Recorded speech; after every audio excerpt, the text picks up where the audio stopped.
লেখিকা রিমা বিশ্বাসের বিরোধ। চৌকো ঘরের চারদিকে লম্বা বেঞ্চ পাতা, দেওয়ালে ওষুধের বিজ্ঞাপনের পোস্টার, ভিটামিনস আর immunity booster, stomach cure for your healthy stomach. একটা ভোতা কাস্তের মতন মেটে রঙের স্টমাকের ভিতর আগুনের শিখা ঊর্ধ্বমুখী, পাশে স্টমাক কিওর টনিকের শিশির ছবি। পাশের দেওয়ালে ফুটফুটে বাচ্চা হামা দেওয়ার ভঙ্গিতে দুচোখ জুলজুল করে মেলে চেয়ে আছে। উর্মির চোখের পাতা ভারী হয়ে আসছে। পাশে বসা শিখা বলল, হ্যাঁ রে, ওই শিশির ওষুধ পেটে ঢাললে পেট দিয়ে আগুন বের হয়। উর্মি মুখ তুলে বলল, কোন শিশিরে সোনাদি? শিখা সামনের দেওয়ালে চোখের ইশারায় দেখালো। বিজ্ঞাপনটা আগেই দেখেছে উর্মি। বলল, ভিতরে ডাক্তারকে জিজ্ঞেস করবি, আগুন বের হয় না, আগুন নিভে যায়। আমরা ড্রাগন হয়ে যাব না ড্রাগন মানুষ হয়ে যাবে, তার সুযোগ যে কোন জন্মে আসবে, এত ভিড় কি আমরা এলাম বলে? কি করবি বল? আমাদের দেখতে লোক ভিড় করে, আর আমাদেরই তার জন্য বসে বসে ওয়েট করতে হয়। দুজনে চোখাচোখি হতে ফিক করে হেসে ফেলল। উর্মির সঙ্গে বেচারা সোনাদিও বোর হচ্ছে। পাশে থাকে শিখা। উর্মির মায়ের পাল্লায় পড়ে ওকেও আসতে হয়েছে। এখন মায়ের ওপর রাগই হচ্ছে। সামান্য জ্বরে কে ডাক্তার দেখায়? দুদিনের জ্বর, তাও ভালোর দিকে। নইলে কি আর এই বন্দি শিবিরের মতন ডাক্তারখানায় বসে বসেও ইয়ার্কি ঠাট্টা করতে পারতো? আর আজ যা ভিড়, মনে হচ্ছে বিনা পয়সায় বুঝি আজ সুকান্ত ডাক্তার বিরিয়ানি খাওয়াচ্ছে। সেই কোন ছোট্টবেলার থেকে এখানে আসছে। ভুঁড়ির ওপর মোটা বেল্টের প্যান্ট আর সাদা রঙের হাফ শার্ট, মুখে সবসময় হাসি আর কথায় রঙ্গরসিকতা। হাতের যশ আছে, এলাকায় ভালো পসার, তাই অপেক্ষা বরাবরই করতে হয়। আর সে কারণে ডাক্তারখানায় আসতে অনীহা উর্মির। সামনে দিয়ে দুই যুবতী একেবারে হাসিতে লেপটালেপটি হয়ে চেম্বারের পর্দা ঠেলে বেরোলো। ওদের হাসি দেখে মনে হলো যেন ওরা বুঝি প্রেমে ঠেমে পড়ে এলো। তাই নিচের ঠোঁট অজ্ঞাতেই ঝুলে গেল খানিকটা। বিস্ময়ে ডাক্তারবাবু কি এমন বললেন যে দুই যুবতী রাঙা হয়ে বেরোলো? ওরা যখন দরজার কাছে পৌঁছেছে তখন শুনল একজন আবেগ মিশ্রিত কণ্ঠে বলছেন, হট বল। ইস, এরকম ডাক্তার হলে আমি ভাই রোজ রোজ অসুস্থ হতে রাজি আছি, বলল অপরজন। বিস্ময়ে চোখ গোল করে উর্মি পাশে বসা শিখার দিকে তাকালো। ষাটোর্ধ ডাক্তারবাবু কবে হট ছিলেন? মেয়েগুলোর সত্যিই ভালো রকম চিকিৎসা দরকার, নইলে জ্বরে বোধহয় উর্মির কানে কিছু গন্ডগোল হচ্ছে। শিখা চাপা স্বরে বলল, মনে হয় ভিতরে সুকান্ত ডাক্তার নেই বুঝলি। তবে? পাশ থেকে মাঝবয়সী এক ভদ্রলোক বললেন, ওনার ছেলে আজ চেম্বার করছেন, উনি সেমিনার অ্যাটেন্ড করতে দিল্লি গেছেন। ছেলে? উর্মি অবাক হয়েছে। বয়স্ক এক মহিলা বসেছিলেন উর্মিদের উল্টো দিকের বেঞ্চে। মুখে হাসি ফুটিয়ে বললেন, খুব ভালো ডাক্তার, আমি এর আগে দেখিয়েছি। আমার তো কিছু খাওয়ার পরই বুক জ্বালা করতো, উনি একটা টনিক দিলেন, তাতে পেট ঝেড়ে পরিষ্কার হচ্ছে আর খিদেও পায়, কোনো সমস্যা নেই আর। উর্মি এসেছিল ওর পুরনো ডাক্তারকে দেখানোর আশায়। যাকে ছোটবেলা থেকে দেখিয়ে আসছে, তার কাছে সব কথা যতটা খোলাখুলিভাবে বলা যায়, সেখানে অচেনা এবং অল্প বয়সী ডাক্তারের কাছে কেমন যেন লজ্জার আরেক বোন হেজিটেশন এসে প্রকট হয়। ধীর গলায় উর্মি বলল, তবে যে আবার এসেছেন? এসেছি যাতে ভালো থাকতে পারি ভাই। আর কতদিন ওষুধ খাবো বা কি করব না করব, মানে আমি ট্রিটমেন্ট কন্টিনিউ করতে চাই। বলা তো যায় না, পুরনো রোগ আবার চাগার দিয়ে উঠলেই হলো। বাকিরাও অনেকে গলা মেলাচ্ছে ভদ্রমহিলার সঙ্গে। চিকিৎসা চালিয়ে যেতে হয়, ওই একটু ভালো আছি দেখে যারা ওষুধ বন্ধ করে তারাই মরে। পিঠে বিরাট বোচকা নিয়ে দু তিনটে হোমরা চোমরা ছেলে চেম্বারে পা রাখতেই কয়েকজন বলে উঠল, এই রে, এর মধ্যে এরা আবার। ছেলেগুলোর হাতে লাল নীল রঙের হেলমেট। উর্মিও ভয় পেল, যদি এখন এই মেডিকেল রিপ্রেজেন্টেটিভগুলোকে ডাকে তো উর্মিদের আরও দেরি হবে। তার চাইতে উর্মি আজ নয় বাড়ি যাক, পরে আসবে যেদিন ডাক্তারবাবু থাকবেন। এই ছোকরা ডাক্তারকে দেখিয়ে কাজ নেই আর। উর্মি সে কথা পাশে বসা শিখাকে বলতে যাবে, তখনই ডাক পড়ল উর্মির। নাম লেখা আর নাম ধরে ডাকার বুড়ো ভদ্রলোক নিমাই হাজরা নাম ধরে ডাকলেন উর্মির। আর উপায় নেই, এবার যেতেই হচ্ছে। চেম্বারে ঢোকার দরজার পর্দা সরিয়ে ভিতরে ঢুকতেই বোঝা গেল একটু আগের যুবতীদের অমন আনন্দোচ্ছ্বাসের কারণ। ছোকরা ডাক্তার। মেয়েদের ঘায়েল করার মতনই চেহারার মালিক, যা ডক্টর সুকান্তকে দেখে বোঝার উপায় নেই যে এই সুদর্শন যুবকটি তারই ঔরসজাত। যুবক ডাক্তার মুখে হাসি টেনে বললেন, বলুন।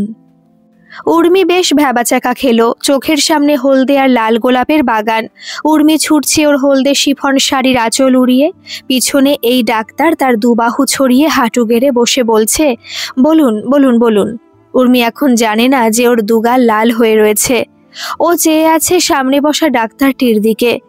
শিখা গলা ঝেড়ে যেন একটু সজাগ করার চেষ্টা করলো। তারপর নিজেই এহেন পরিস্থিতিতে ত্রাতার ভূমিকায় নেমে বলল, জ্বর ডাক্তারবাবু, 2 দিন হলো জ্বর। উনি আর কিছু শুনলেন না। পাশের বেডে হাত দেখিয়ে উর্মিকে শোয়ার নির্দেশ দিলেন। উর্মির দৌড় থেমেছে। হঠাৎ করে চোখ জ্বালা করছে। দুর্বল শরীরে অধিক এক্সাইটমেন্ট সয় না। উর্মির এখন অল্প অল্প গা গুলোচ্ছে। চোখের সামনে ভাসছে ভোতা কাস্তের আকারের স্টমাকটা। ডাক্তার প্রেশার দেখলেন, পিঠে স্টেথো বসিয়ে শুনলেন। তারপর উঁচু বেডের নিচে রাখা ছোট টুলটা পা দিয়ে টেনে উর্মিকে নামার নির্দেশ দিলেন ইশারায়। নিজের চেয়ারে বসে কিছু ওষুধ লিখতে লিখতে বললেন, ভয়ের কিছু নেই, ভাইরাল ফিভার। আর 2 দিন দেখুন, নইলে কয়েকটা ব্লাড টেস্ট দিলাম, করিয়ে নেবেন। বেরিয়ে আসার সময় ছোকরা ডাক্তার বললেন, বেশি করে জল খাবেন কেমন? শিখা বলল, দরকার পড়লে ফোন করব ডাক্তারবাবু। মাথা নেড়ে উনি বললেন, নিশ্চয়ই। বাইরের রোদটা ক্যামেরার ফ্ল্যাশ লাইটের মতন চোখে এসে লাগলো। উর্মির শরীর এখন বেশ চাঙ্গা। শিখা বলল, কিরে, ওষুধগুলো কিনে নি? একটু আগের এক্সাইটমেন্টটা তখনও রঙিন প্রজাপতির মতন ডানা মেলে তিরতির করে উড়ে চলেছে মন বাগানে। তাই শিখার কথাটা যেন ঠিক মতন বোধগম্য হলো না। উর্মিকে ঠেলা দিয়ে শিখা বলল, বাড়ি হেঁটে যেতে পারবি? তোর শরীর ঠিক আছে রে সোনাদি? কেমন দেখলি? শিখা ফিক ফিক করে হাসছে। চলে বল, ভাট বকিস না, উড়ে বল। দুজনে বাড়ি ফিরল হাসি হাসি মেজাজে। কয়েকদিন বাদেই যেতে হবে বিশাখাপত্তনম। ইউনিভার্সিটি থেকে এক্সকারশনে নিয়ে যাচ্ছে। এবছর উর্মির এমএসসির ফাইনাল ইয়ার। জুওলজিতে এমএসসি করছে উর্মি। ইচ্ছে পিএইচডি করে প্রফেসরি লাইনে ঢোকার। জ্বরের জন্য একটা কুচো চিন্তা মাঝে মাঝে অস্বস্তি দিচ্ছিল ঠিকই, কিন্তু এই ছোকরা ডাক্তারের ওষুধে ভালোই কাজ হয়েছে। কারণ ডাক্তারের ওষুধের গুণে প্রায় 1 সপ্তাহের মাথায় উর্মির শরীরে রেসের ঘোড়ার স্ফূর্তি।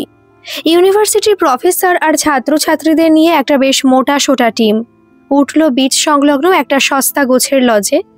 প্রথম দিন একটু ঘোরাঘুরি, তারপর দিন যাওয়া হবে সংলগ্ন স্যাংচুয়ারিতে। সকালে উঠে বিচে আসার প্রোগ্রামও আছে। সেখানে বিভিন্ন জলজ প্রাণী যেমন স্টারফিশ কি জেলিফিশ গোছের জলজ সেলিব্রিটিদের দেখা মিলতে পারে। পরিকল্পনা মাফিক চলল সবকিছু। সারাদিন ঘোরাঘুরির পর উর্মিরা যখন ক্লান্ত শরীরে লজে ঢুকছে, তখন রিসেপশনে ব্রিফকেস হাতের যুবকটিকে দেখে উর্মি যেন হোঁচটি খেলো। কাউন্টারের ওপর একখান কাগজ, তাতে কিছু মনোযোগ দিয়ে সে লিখছে। ইনি বাকিদের চেনা নন। তাই সবাই এসে একে একে সিঁড়ি দিয়ে উপরে উঠতে লাগলো। লজের দোতলার পরপর 3টে রুম ওদের। 3 তলায়ও থাকার ব্যবস্থা আছে। নিচতলাটা কিচেন, ডাইনিং এরিয়া আর রিসেপশন। উর্মি বুঝতে পারছিল না এগিয়ে গিয়ে এই লোকটির সঙ্গে কথা বলা উচিত কিনা, না এড়িয়ে যাওয়াটাই শ্রেয়। ডক্টর সুকান্ত চৌধুরী ওদের এলাকাতেই থাকেন, চেম্বারও সেখানে।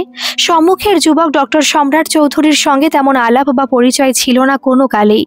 প্রথম দেখা সেদিনের ওই চেম্বারে। তাতে কি এগিয়ে গিয়ে আলাপচারিতা করা যায়?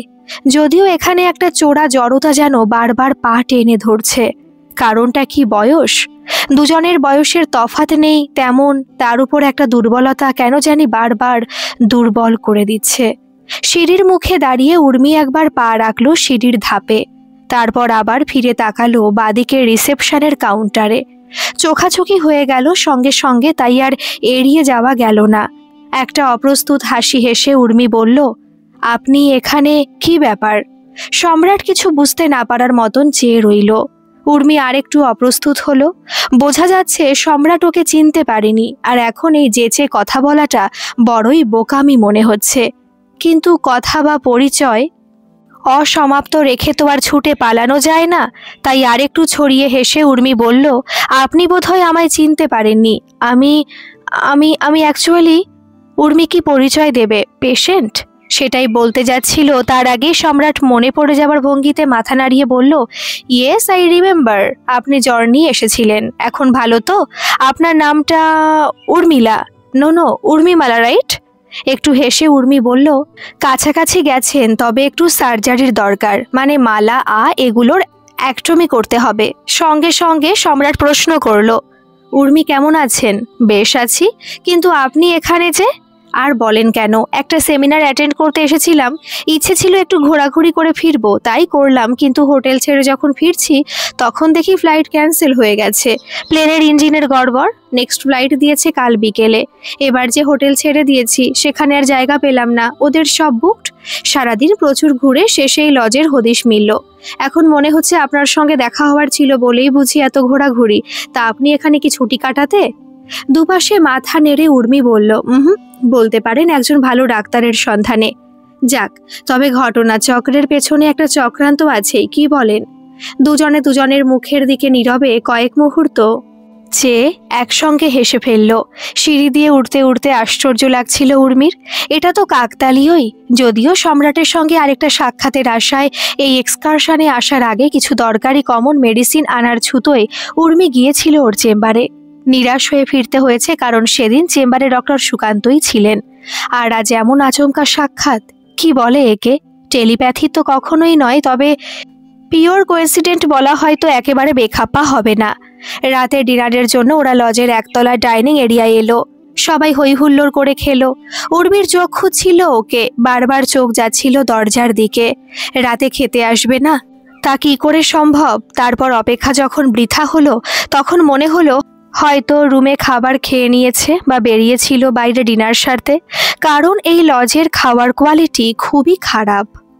বেশ রাত পর্যন্ত উর্মি আর ওর রুম পার্টনার দেবযানী অনন্যা মিলে প্রদীপ্ত সৌমেনের রুমে বসে আড্ডা দিল। অনেকেই ছিল সেখানে। আড্ডার মাঝে সৌমেন দুটো হিন্দি গান ধরল, টেবিল বাজালো প্রদীপ্ত, তারপর কয়েকটা কবিতা আবৃত্তি করলো মহুয়া। একটা সময় ঘড়ির দিকে তাকিয়ে সৌমেন বলল, উরি বাস, রাত 12টা রে। কেপি স্যার জানতে পারলে ধর থেকে মুন্ড আলগা করে দেবে। ওই তোরা যে যার রুমে ভাগ এবার। মহুয়া বলল, যেই আমি কবিতা বলছি অমনি ওনার সময় জ্ঞান হলো, কই আগে বলিসনি তো? যা বাবা, এতে তোর কবিতার সঙ্গে কিসের রিলেশন ভাই? Because you never understand poetry, you idiot. তুই ভাট বকিস না, তুই বুঝিস? বলতো যে কবিতাটা বললাম তা কবি কি বোঝাতে চেয়েছে? আমার দরকার নেই কবির ফিলিংস বোঝার। বুঝিসনি সেটা স্বীকার কর না। ওদের এটা ডেইলি রুটিন। ওরা ইউনিভার্সিটিতেও কুকুর বিড়ালের মতন লড়াই করে। প্রদীপ্ত বলে, তোরা গেল জন্মের ভাই বোন, তাই তোদের এমন দশা। এ জন্মে তোদের ভগবান বন্ধুত্ব দিয়ে মিল করাতে চেয়েছিল, কিন্তু তোরা তোদের সহোদর ধর্ম ছাড়বি কেন? উর্মি ওদের ঘর থেকে উঠে বাইরে লনে এসে দাঁড়ালো। লনে টানা কাচের জানলাগুলো খোলা, একটু শীত শীত ভাব আসছে। বাইরেটা ঘুটঘুটে অন্ধকার। দূরে কয়েকটা পথ বাতি টিম টিম আলোয় পাহারায় দাঁড়িয়ে। সামনের বড় রাস্তা ধরে পরপর দুটো প্রাইভেট কার শো শো করে হাওয়া ছিঁড়ে বেরিয়ে গেল। উর্মি পিছন ফিরে নিজের রুমের দিকে যাচ্ছিল, তখন দেখলো 3তলা থেকে দুজন নিজেদের ভাষায় কথা বলতে বলতে নামছে। আর উর্মিকে দেখে ওদের মধ্যে একজন বলে উঠল, এক্সকিউজ আস ম্যাডাম। এদেরকে উর্মি চেনে, এরা এই লজেরই কর্মী। তাই উর্মির মনে কোনো অচেনা ভয়ের উদ্রেক হলো না। রোগা লম্বা ছেলেটি বলল, Dr. Shamrat is very ill. Suddenly he have fever. He called us for medical help, but right now we can't provide any medical facility. Would you help, madam? Because we have seen you talk to one another. এরা হিন্দি বলতে পারে না, বাংলা বলার প্রশ্নই ওঠে না, কিন্তু ইংরেজিতে ভালোই কাজ চালিয়ে নেয়। খবরটা শুনে উর্মি চঞ্চল হলো ঠিকই, কিন্তু ও কি সাহায্য করবে তা ঠিক বুঝে উঠতে পারল না। ওর এই দোনমনার মাঝে পিছন থেকে ডাকলো মহুয়া। উর্মি ঘটনা বলতে মহুয়া ছেলেদের ডাকলো। তারপর সবাই মিলে যাওয়া হলো সম্রাটের রুমে। সম্রাটের গায়ে বেশ জ্বর। উর্মির সঙ্গে ওষুধ ছিল, কিন্তু সম্রাটের কাছে ওষুধ না থাকাটা আশ্চর্যের মনে হলো উর্মির। সম্রাট লাল চোখে তাকিয়ে হাসার চেষ্টা করে বলল, আরে আপনারা কেন কষ্ট? উর্মি বলল, আমার কাছে বাইরে জেসিক আছে, দিলে ভালোই হয় উর্মি, আমার কাছেও আছে, কিন্তু ব্রিফকেস খুলতে পারছি না, আমার চাবি মিসিং। রাতে কিছু খেয়েছে নিশ্চয়ই? বিকেলের দিকে ঘুমিয়ে পড়েছিলাম। ঘুম ভাঙতে জ্বর, ডেঙ্গু হলে বিপদ। সৌমেনের কাছে কেক আর কলা ছিল, তা খাওয়াবার পর উর্মি ওষুধ দিয়ে দিল। সম্রাটের শরীর বেশ খারাপ, ও ঘুমিয়ে পড়ল ওষুধ পড়ার প্রায় মিনিট 10 মধ্যেই। মহুয়া ফিসফিস করে বলল, কিরে, এভাবে ফেলে রেখে যে যার শুতে যাওয়াটা ঠিক হবে? প্রদীপ্ত শরীর মুচড়ে বলল, ভাই আমার তো হেভি ঘুম পাচ্ছে, কাল আবার সি বিচে যাওয়া ভোরবেলায়। চল চল ভাই, ঘুম পুরো না হলে শেষে জেলিফিশের মুখের ওপর গিয়ে পড়বো আর কেপির লাথি খাবো।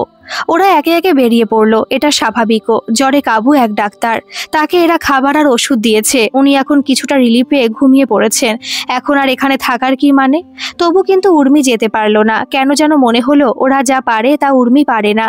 ডক্টর সম্রাটের সঙ্গে ওর ঘনিষ্ঠতা এদের চাইতে অনেক বেশি। এরা কেউ তো ওর পরিচিত নয়, কিন্তু উর্মি ওর পূর্ব পরিচিত, তাই উর্মি রয়ে গেল। মহুয়াকে বলল, তোরা যা, আমি একটু নয় ওয়েট করে যাই। উনি আমার পরিচিত, তাই টেনশন নিস না, everything will be all right. শুধুই কি পরিচিত, না এর ওপরের কিছু ছিল? কিছু কি আছে? রাত 12টার পরও কি কোনো অচেনা পুরুষের রুমে শুধু তার অসুস্থতার কারণে তার কাছে থাকা যায়, কেবল একটু পরিচিত হওয়ার সুবাদে? উর্মি অত তলিয়ে ভাবল কোথায়। ওর মন চাইল থাকতে, আরও কাছ থেকে সম্রাটকে দেখতে পাওয়ার জন্য, কি নাকি একটা টান যার থেকে নিজেকে বিচ্ছিন্ন করা যাচ্ছিল না কোনোভাবে।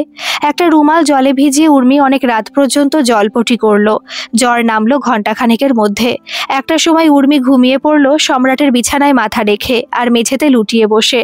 সকালে প্রথম আলো যখন রুমের কাচের জানলা ভেদ করে তীর্যকভাবে এসে পড়ল উর্মির মুখের ওপর, তখন ঘাড়ে একটা টনটনে ব্যথা অনুভব করলো আর সোজাসুজি চোখ পড়তেই চমকালো। সম্রাট ধরফর করে বিছানার ওপর উঠে বসে বড় বড় চোখে উর্মির দিকে চেয়ে উর্মি লজ্জায় পড়ল। সম্রাট বলল, ইস, আপনি সারা রাত এভাবে? ছিছি, আমার এত খারাপ লাগছে। আমি নিজে ডাক্তার, আপনি একটা কাজে এসে ছিছি। প্লিজ উর্মি, আপনি আপনি সম্রাট বিছানা থেকে নেমে চরম অপ্রস্তুত হয়ে উর্মির দিকে চেয়ে উর্মি দুপাশে ঘাড় কাত করে ব্যথাটা উপশম করার চেষ্টা করতে করতে উঠে দাঁড়িয়ে বলল, আরে অত ব্যস্ত হওয়ার কি আছে? অচেনা জায়গায় চেনা মানুষ যদি কাজেই না লাগলো তবে মানুষ কিসের? আপনি এখন আছেন কেমন বলুন? ফাইন। আপনারা কবে ব্যাক করছেন? পরশু। আমি আজই ব্যাক করব, নইলে একসঙ্গে ফিরতে পারলে ভালো লাগতো। তা হতো না কেন? আপনার তো ফ্লাইটে টিকিট বুকড আর আমরা ফিরছি ট্রেনে, তাই দুজনের যাত্রা একেবারে বিপরীতমুখী। না না, যাত্রা বিপরীতমুখী কেন হবে? বলতে পারেন পথ ভিন্ন, কিন্তু গন্তব্য তো এক। সেদিন হেসে বিদায় নেওয়ার সময় উর্মির কেন যেন মনে হয়েছিল আবার খুব শীঘ্রই দেখা হবে, কিন্তু তার হলো কই। উর্মি আর অসুস্থ হয়নি, তাই প্রয়োজন পড়েনি ডাক্তারের চেম্বারে যাওয়ার। উর্মির কাছে ফোন নাম্বারও ছিল না সম্রাটের, তাই আর কথাও হয়নি কোনোভাবে। তবে ওর ফেসবুক প্রোফাইলে অনেকবার উকিঝুঁকি মেরেছে উর্মি, ওই প্রথম প্রথম। তারপর সব ফিকে হয়ে গেল। একটা ভালো রান্নার স্বাদ মুখে যতদিন লেগে থাকে, তারপর ভুলে বসতে হয় কেমন ছিল তার মিষ্টত্ব বা গন্ধ, কি টক ঝাল নুন, তার সমন্বয়ের বৈচিত্র্য। এখন উর্মি পিএইচডি 2য় বর্ষ চলছে। এর মাঝে মাসির মেয়ের বিয়েতে গিয়ে আলাপ হয়েছে আরেক ডাক্তারের সঙ্গে। সে মাসির মেয়ের বরের বন্ধু, একটু নাছোড়বান্দা গোছের বন্ধু। উর্মির সঙ্গে একরকম গায়ে পড়েই আলাপ, আর এখন নিত্য নিয়মে দাঁড়িয়েছে তার সঙ্গে ফোনে কথা বলা বা মেসেজ চালান। ছেলেটা খারাপ না, লম্বা চওড়া চেহারা, গায়ের রং চাপা, মুখশ্রী ভালো, কিন্তু কেন যেন উর্মির মনে হয় ওর মধ্যে একটা ভিলেন ক্যারেক্টার বাস করে। তা হয়তো ডক্টর শৈবাল সিনহা নিজেও জানে না। কথা বলতে বলতে এক এক সময় শৈবালের চোখ দুটো সামান্য সামান্য ব্যাপারে হিংস্র হয়ে উঠেই আবার শান্ত হয়ে যায়। উর্মির মনে হয় নয় শৈবাল এই পরিবর্তন জানে না, নয়তো খুব সাবধানে নিজেকে সংযমে রাখে। রেস্তোরাঁ টেবিলে বসে হালকা মুডে কথা বলার ফাঁকে একটা ফোন এলো শৈবালের। কোনো এক ব্যাংক লোন দেওয়ার জন্য অযথা পিড়াপিড়ি করছিল। হঠাৎ করে জ্বলে উঠল শৈবালের দু চোখ, টেবিলে চাপড় মেরে বলল, ড্যাম ইউ। তারপর যেন প্রদীপের স্থিমিত শিখার মতোই ক্ষীণ হলো দীপ্তি। কথা না বাড়িয়ে ফোন রেখে দিল শৈবাল। বাড়ির লোক জানে শৈবালের ব্যাপারটা, দুজনের বাড়ির থেকেই চাপ দিচ্ছে অন্তত এনগেজমেন্টটা সেরে রাখতে। এরপর শৈবালের স্পেন যাওয়ার প্ল্যান আছে, তার আগে একটা সম্পর্কের ফিতে কেটে একটা উদ্বোধনী অনুষ্ঠান করা। শৈবালের হাতে ফর্ক আর নাইফ, মোগলাই পরোটার টুকরো মুখে পুরে বলল, চাইলে তুমি পিএইচডি বাকিটা অ্যাভরড থেকে করতে পারো। তা কি করে সম্ভব? এখানে আমার কাজ একরকম ভাবে চলছে, অসুবিধে হবে না। আমি কিন্তু দেশে থেকেই কাজ করতে চাই। প্রফেসরই জানি না, রিসার্চ ওয়ার্কও চালিয়ে যেতে পারি। তো সেক্ষেত্রে বাইরে অনেক বেশি অপরচুনিটি। উর্মি আর কোনো কথায় জড়াতে চাইল না। মুখে একটা চিকেনের টুকরো পুড়েছে। একটা চেনা গলার স্বর যেন সে সময় ঠোকা মারল কানে। উর্মির বুকটা ধক করে উঠল। হে শৈবাল, কেমন চলছে ব্রো? শৈবাল চমকে তাকিয়েছে। উর্মির বুকটা অনেকদিন পর ধড়াস করে উঠল। উর্মি তো প্রায় ভুলতেই বসেছিল এই ছটফটানি, ভুলে গিয়েছিল এই উদ্বেগের বিহবলতা, ভুলে গিয়েছিল হৃদযন্ত্রের এমন ছন্দপতন। সম্রাট, অনেকদিন বাদে, এখন কোথায় প্র্যাকটিস করছিস? কলকাতার একটা প্রাইভেট নার্সিং হোমে। আর তোর খবর কি? লাস্ট উইক ফিরলাম লন্ডন থেকে। মিটমাই। শৈবাল উর্মির দিকে হাত প্রসারিত করে সম্রাটের সঙ্গে পরিচয় করাতে চাইল, কিন্তু সেই সময়টুকুর আগেই সম্রাট বিস্মিত হওয়ার মুখে বলল, উর্মিমালা আপনি? শৈবাল দুজনের মুখ চাওয়াচাই করছে। উর্মি ওর বেলাগাম উত্তেজনাকে অনেকটা বাগে এনেছে। বলল, ডাক্তারদের মেমোরি আমি জানতাম খুব শার্প হয়। তা হয় বই কি, নইলে কম্পোজিশন বুঝে বুঝে আপনাদের ওষুধ খাওয়াবো কেমন করে? তবে জানেন তো, যাদের ইন্টেলিজেন্সি বেশি থাকে তাদের মেমোরি একটু উইক হয়, মানে এক পাশটা উর্বর আরেক পাশটা কম উর্বর। তুখোর, বলল শৈবাল। তারপর চোখ ছোট করে চেয়ে বলল, আমার উর্মিকে তুই চিনলি কি করে? ও, congrats miss Urmi, right? Urmi স্মিত হাসলো। আরে বসতেও বলবি না, বলে সম্রাট নিজেই একটা চেয়ার টেনে বসে পড়ল। বলল, উনি আমার অনেক উপকার করেছিলেন। একবার আমি একটা লজে উঠে অসুস্থ হয়ে পড়ি। উনি সেই লজে ছিলেন ওনার ইউনিভার্সিটির গ্রুপের সঙ্গে। তারা মিলে আমার একটা হিল্লে করেছিল, আর তার নেত্রী ছিলেন আপনার উর্মি। Wow, interesting. তারপর ফ্রেন্ডশিপ করিসনি? তুই তো কলেজ লাইফ থেকে মেয়ে পটাতে ওস্তাদ ছিলি, উর্মিকে ইমপ্রেস করার চেষ্টা করিসনি? ভুরু তুলে কিছুক্ষণ কি একটা ভেবে সম্রাট বলল, স্কোপ পেলাম কোথায়, তোর যে বেশি তাড়া ছিল। শৈবাল শব্দ করে হাসলো। হাসির তোড়ে ওর বুক কাঁপছিল। কিছুক্ষণ নিজেদের কেরিয়ার আর বিদেশের পরিবেশ নিয়ে কথা বলে সম্রাট চলে গেল। যাওয়ার আগে একবার তাকালো উর্মির দিকে। কি ছিল ওই চাহনিতে উর্মি জানে না, তবু যেন বড় ধার ছিল, বুকে গিয়ে বিঁধল। সম্রাট চলে যেতে শৈবাল বলল, তুমি দেখছি বেশ পপুলার, ডাক্তারের ডাক্তারি করেছিলে? উর্মি মৃদু হেসে বলল, ডাক্তারি নয়, তবে নার্সিং কিছুটা করেছিলাম। তাই? কি রকম? তোমার বন্ধুর জলপট্টি করেছিলাম অনেক রাত পর্যন্ত। শুনে যেন থমকালো শৈবাল। কিছুক্ষণ চুপ করে থেকে বলল, তুমি একা? বাকিরা পরদিনের ট্রিপের জন্য তখন ঘুমোতে ব্যস্ত। তোমার ঘুম মানে তোমারই কেবল দায়িত্ববোধটা সজাগ হয়ে গেল সে সময়? হ্যাঁ, তা দায়িত্ববোধ বলতেই পারো, কারণ সম্রাট নামটা এভাবে ডাকার মাঝে যে কাছের সম্পর্ক হওয়ার কথা তা তো নেই ওদের মাঝে। তাই যেন নিজের কানে কেমন খটকা লাগলো উর্মির। নিজেকে শুধরে নিয়ে বলল, ডক্টর সম্রাটকে আমি আগে থেকে চিনতাম। ইনফ্যাক্ট আমাদের ওখানে উনি এবং ওনার বাবার বেশ নামডাক। আর কি কোইন্সিডেন্ট দেখো, লজের এই ঘটনার আগে আমি ডক্টর সুকান্তর কাছে চেক আপে গিয়েও ওনার সঙ্গে দেখা হয়ে যায়। তারপর সেই লজ একটা নৈতিক কর্তব্য চলেই আসে। শুধু নৈতিক কর্তব্য? ভুরু কুচকে উর্মি তাকাতে শৈবাল হেসে ফেলে বলল, অ্যাকচুয়ালি ওর লুকসের জন্য ওকে অনেকে লেডি কিলার বলে। ও তার সুযোগও ভরপুর নেয়। ওর মেডিকেল পড়ার সময় প্রায় প্রত্যেক সপ্তাহে গার্লফ্রেন্ড চেঞ্জ হতো। এই যে বলল লন্ডনে ছিল, নির্ঘাত জেনে রাখো প্রত্যেক রাতে মেয়ে বদলাতো। কথাটা উর্মির অশ্লীল ঠেকলো। বিরক্তিতে উর্মি মুখ ফিরিয়ে নিতে শৈবাল বলল, জানি তোমার বিশ্বাস হবে না, বাট এনিওয়ে ওর কথা বাদ দাও। মনটা ভার হয়ে গেল উর্মির। সম্রাটের সঙ্গে কতদিনের বা কতটুকু সময়েরই বা জানাশোনা, তাও কেন যেন খারাপ লাগলো ওর সম্পর্কের এই কুৎসাগুলো। শৈবাল যদিও বলল ওর কথা বাদ দিতে, তবু ঘুরে ফিরে টেনে আনতে লাগলো সম্রাটের কথা। ওর প্রথম ক্রাশ ওর চাইতে 5 বছরের বড় একটা মেয়ে। সে কি পাগলামি গুচ্ছের দামি দামি গিফট কিনে নিয়ে ছুটছে? ওর আবার একটা টেন্ডেন্সি যাতে সব মেয়েরা ওকে অ্যাটেনশন দেয়, ইভেন বন্ধুদের গার্লফ্রেন্ড যাতে ওর প্রতি অ্যাট্রাক্ট হয়, ও সে চেষ্টাও প্রাণপণে করে। স্টুডেন্ট হিসেবে মিডিওকার ছিল, কিন্তু এই সোর্স, বাপ ডাক্তার হলে যা হয়। একটা সময় বিরক্ত হয়ে উর্মি বলল, আমার মনে হয় তোমার ফার্স্ট ক্রাশ ডক্টর সম্রাট। ওকে দেখার পর থেকে তো ওকে ছাড়া আর কিছুই বলতে পারছো না। কথাটায় হাসি ছুটল শৈবালের মুখে। প্রসঙ্গ থেমে গেল ওখানেই। উর্মি শুধু মাথায় একটা চিনচিন ব্যথা বোধ করতে লাগলো। ওদের নিজেদের এনগেজমেন্টের দিন প্রায় কাছাকাছি এসে পড়েছে। এর মধ্যে শৈবাল ওর এক সিনিয়র ডাক্তারের ওয়েডিং অ্যানিভার্সারির আমন্ত্রণ নিয়ে এলো। যেতে হবে ওদের দুজনকেই। উর্মি প্রথমে যেতে চায়নি। একেবারেই অচেনা পরিবেশ, কারো সঙ্গে তো আলাপ নেই। শৈবালের সঙ্গে বিয়ের পর হয়তো এরকম জায়গায় যেতে হবে, কিন্তু তখন আর এখনকার পরিস্থিতি দুটো আলাদা। যদিও এ যুক্তি বা উর্মির বারণ কিছুই খাটলো না শৈবালের সামনে।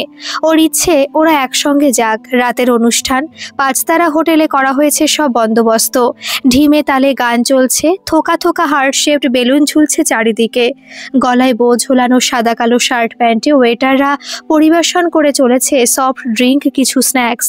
একপাশে বার কাউন্টার, সেখানে হোমরা চোমরা লোকের ভিড়, যাদের ঘিরে এই আয়োজন। সেই দম্পতি হেসে হেসে সবার সঙ্গে কথা বলছেন।